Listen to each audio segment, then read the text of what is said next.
Hey boys, there's Cricket, and here's what's happening. So the line froze all the way down through the woods at the main, and it broke. And I've been putting it off and putting it off, trying to get ready for the concrete. So there's no putting it off anymore, and I knew that there would just be a time where it was frozen, and it's like, okay, let's deal with it. So it got frozen, and now let's deal with it. So up here I got a couple spigots, and here's the trench I'm digging. It's got to go through 18 inches.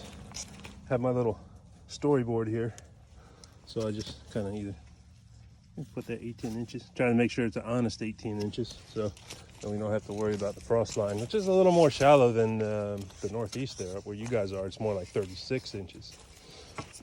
Anyway, I think there's a little shut off. So I threw this up in the summer when I just wanted water up here fast, and it's been here ever since. So time to bury it. It'll probably wind up going underneath the garage, which will be after the house.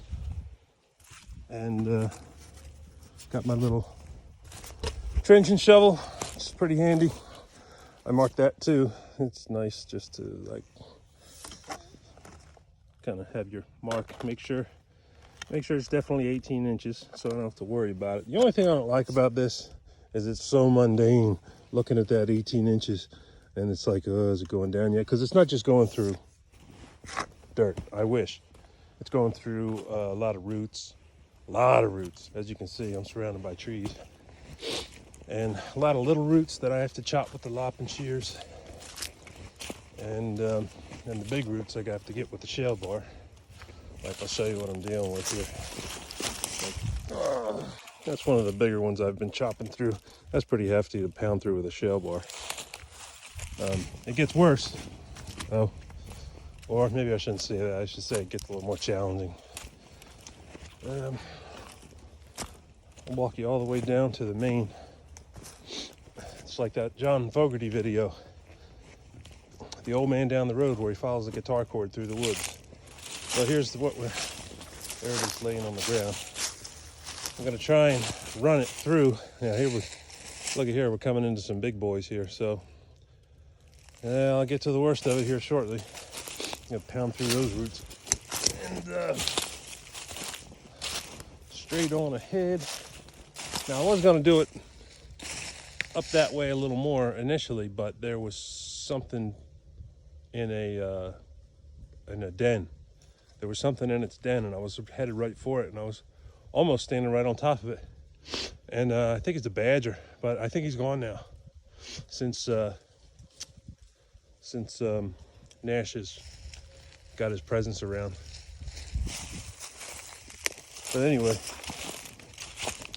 here we go. So this will be the trench line still. I'll still be digging all the way through here. Down here we got some armadillo dens, as you can see them. There's a nice little armadillo den right there. There you go. See that? There he is. See any eyeballs flashing? Nope. He's in there sleeping, I guess. They see him around a lot at night. Now coming down through here, we're gonna have to cut this quick. Alrighty, and we're gonna dig down through here. This is going to be quite the nightmare. My God, holy Christmas. Now, down in there is where it broke, and it was initially left exposed. But what happened was the water company came around, and they were checking all the main inlets to all the residential properties. And if they weren't covered with dirt, they were burying them with a certain amount of dirt to keep their meter inside from freezing. My line froze just outside of that, so I just have to dig that back out a little on this side, and then about all the way down, like 3 feet. What a pain in the ass. I have to get some PVC glued up, and then the trench starts here and goes all the way up to where I started out. So I've been out here, you know, like day in, day out, all the time, always working outside. I never see a bear, never. There's a guy right up the street that gets them on his trail cams all the time. Makes me upset. You know, I don't want to see some 600-pound flipping thing or anything, but that'd be kind of neat to see a bear. Anyway, that's about it. I'll leave you with a little sunshine on this cold day. It was 22 this morning when I got out here. All right, well, I'll talk to you later. Bye-bye.